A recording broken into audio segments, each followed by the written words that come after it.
This trailer needs some love. Styrofoam tied to the bunks is just not gonna cut it. Hi, I'm Joe, and welcome to Motor City Boat Werks. Let's get to work.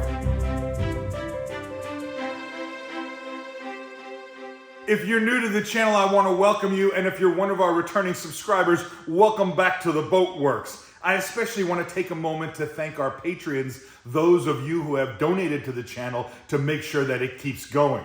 It's almost the end of summer, and I've been rushing to get some projects done before the cold weather arrives. Several episodes ago, I pulled the Skipper 20 sailboat out of the little works and I hoisted it off of the trailer. That way I could begin working on the hull of the sailboat and at the same time restore the trailer. I know a lot of times when we're restoring old boats, we have a tendency to forget about the trailer that the boat came on. This episode is about how I did a down and dirty restoration on the trailer for the Skipper 20 sailboat. Now, I know what you're thinking. You're thinking, I got too much to do on restoring my sailboat or my pocket trawler. I don't have time to be fiddling about with some rusty old trailer. A trailer restoration doesn't have to be fancy and it needn't be expensive. It just needs to make it look a little bit better and a little bit more reliable. We're going to go over my very simple process of restoring an old trailer so it doesn't detract from the beautiful restoration that you've done on your boat, or worse, leave you stranded when you're on your way to the water. Over a couple of hours, over a couple of days, we'll kind of get this trailer back into shape and maybe make it something better than it is right now. To do this project, we're going to need some simple tools. We're going to need a scraper, we're going to need a wire brush, pair of wire cutters, some electrical tape, some masking tape. We'll probably also need a wrench and a handy pocket knife. We're going to be using Rust-Oleum rust reformer and of course some Rust-Oleum spray paint. I don't get compensated in any way for mentioning any brands or products on my YouTube channel. I have no sponsors. I get no compensation. Just like when I start working on an old boat, the first thing I like to do is do a little bit of an assessment. I like to do a walk around and get an idea of what exactly we're dealing with. Right away, I can tell that the tires have some dry rot. They're also mismatched, which means they're from different time periods, so we have no idea how old they are or even if they're going to be reliable. There's a good deal of flaking paint and a lot of rust. So we've got to clean all that up and get an idea of what exactly is going on the frame of the trailer. The taillights and the wiring harness, they look pretty good, but we need to check and make sure everything works. This is something that always goes wrong on an old trailer. And probably the main thing you've noticed is that there are styrofoam blocks tied to the top of the bunks on this trailer. This is not the way to tow a boat down the road. The first thing we're going to do is deal with the tires on this trailer. When you've got tires that are dry rotted or they're mismatched, they're not even sized properly, now is the time to go ahead and get rid of everything and kind of start from scratch. To do that, I'll pull off all of the tires. I'll pull them off all at the same time, blocking up the trailer using a 4-ton jack.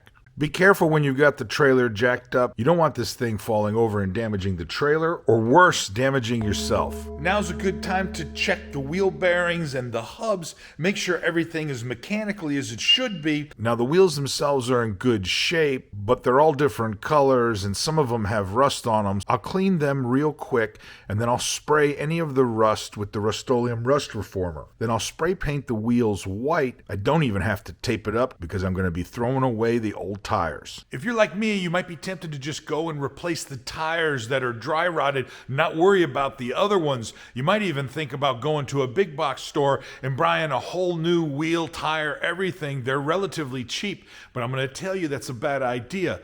These are the lowest quality tires that you could possibly get. They really are only good for being maybe a spare on a trailer. They're not for towing around your newly restored sailboat or boat restoration project. There's a little bit of expense involved getting all new tires, but you take it to your local shop, and for $260, I've got 4 brand new tires.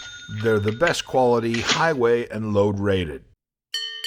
There's no excuse for having a rusty trailer. It's time to put some paint on this thing. We may as well do this before we put the new tires back on. The First thing to do is to take the wire brush and try and get off all of the loose paint. Use the scraper to scrape off any kind of gunk, leftover stuff that is stuck to the frame of the trailer. Cut away any lines. Doesn't have to be down to bare metal, but everything loose and out of place needs to be off of the frame. The next step is to spray any rust spots with the Rust-Oleum rust reformer. What it basically does is converts the rust and allows it to be painted later. Of course, this is not how you would do a frame-off restoration of a trailer or an old car, but it's a quick way to turn around a rusty boat trailer so it can receive some paint. I've had great success in the boat works using the rust reformer. This is about a 20-foot trailer, and I went through about 4 cans of rust reformer. It needs to dry overnight before you start spraying with paint. Use your masking tape to cover up anything that you don't want to receive paint. And then it's time to start spraying. It took about 4 cans of Rust-Oleum enamel spray paint to cover the whole trailer. Be sure to pay attention to the underside and the back sides of parts of the frame. Let me just say this about the spray paint. It's very easy to apply, and I was able to do the boat trailer in 3 sections, the middle, the front, and the back. This allowed me to get the tires back on the trailer so it was more stable when I worked on it. The nice thing about spray paint is that it gets in all the nooks and crannies. You can overlap and go over things and kind of fix any mistakes that you make. But for a more long-term solution, you might want to consider using a brush or a roll-on application. I've had tremendous success with Rust-Oleum paint that I've applied by brush or roller, lasting a very long time on my trailer, sometimes years, and it looks as good as new. The spray paint is really kind of a quick, down and dirty solution just to turn around an old trailer. You can paint it any color you want, but I always find that gloss black looks really well over the rust reformer. I can see when I miss a spot, it's very easy to cover it up. Little rattle can spray job just to kind of get this thing looking uniform. We've still got to clean up some of the front, and we got to clean up the back here. Trailer lights are just as important as new tires. Now's the time to kind of inspect all of the electrical components and make sure everything's working properly. In the case of this old trailer, the wiring's in pretty good shape, but the lights themselves are cracked, which means when you get ready to launch the boat and the trailer is submerged in water, well, those lights are going to ultimately burn out or become damaged. LED trailer light kits are relatively simple. I'll put a link in the description for the ones that I always order from Amazon. If you click on that link, Motor City Boat Werks gets a small commission. It's a great way to support the channel. I like to zip tie the wiring harness out of the way, make sure everything's nice and neat. Now's a great time to add reflective stickers and kind of dress up your trailer. This trailer needs some love. Styrofoam tied to the bunks is just not going to cut it. Before I removed the styrofoam blocks, I took some measurements so I could understand how thick the bunks were. This way, I could create new bunks. They would support the boat in the same place. Parts of the old bunks were rotted, so it makes sense to go ahead and get some new pressure-treated lumber. For the side bunks, I'll build it up until I get to the thickness that matches what was on the original trailer. The final piece of wood is going to be covered in scraps of hull blanket. This is the material I used for the interior of the trawler project. It's kind of like an indoor-outdoor carpet. I'll use some stainless steel staples to attach it to the boards, and then I'll screw the boards in place. This will make a nice surface to rest against the hull of the sailboat. The keel bunks, well, they're really kind of like a slot that the keel on the sailboat kind of sets into. On this trailer, the sailboat has to set its keel on the bottom of the trailer. The side bunks are just there to support it to keep it from tipping over. All new pressure lumber will give this trailer new life.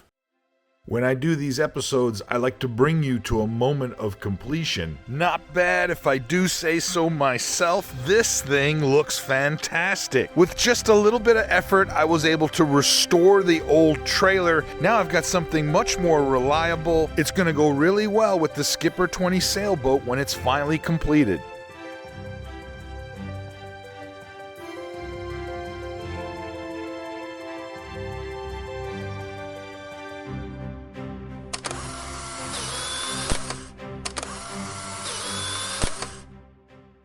let's take a moment to do a real quick recap on how many hours and how much this project cost. When it's all said and done, it took about 30 man-hours to restore this old trailer. New tires cost $260. The rust reformer was $40. Enamel spray paint cost $60. The new LED lights cost $20. The lumber and hardware for the bunks cost $40. Of course, the carpet scraps were free. All total, my restored trailer cost just over $400. You know, Motor City Boat Werks is approaching its second year on YouTube. We're almost to 100 episodes. I want to take a moment to thank those of you who are supporting the channel. The workers are a fan club, and their contributions help make this channel possible. As we approach 100 episodes, whether the channel continues to produce high quality content, short, concise, detailed episodes about original aspects of boat restoration and boat building, well, all of that is up to you. At some point, I have to weigh the time spent working on the YouTube channel in the larger context of doing my boat restoration projects. Take a moment to at least join the workers. If you're able to support the channel, please help us out. Thanks for stopping by. We'll see you next time. Stay motivated.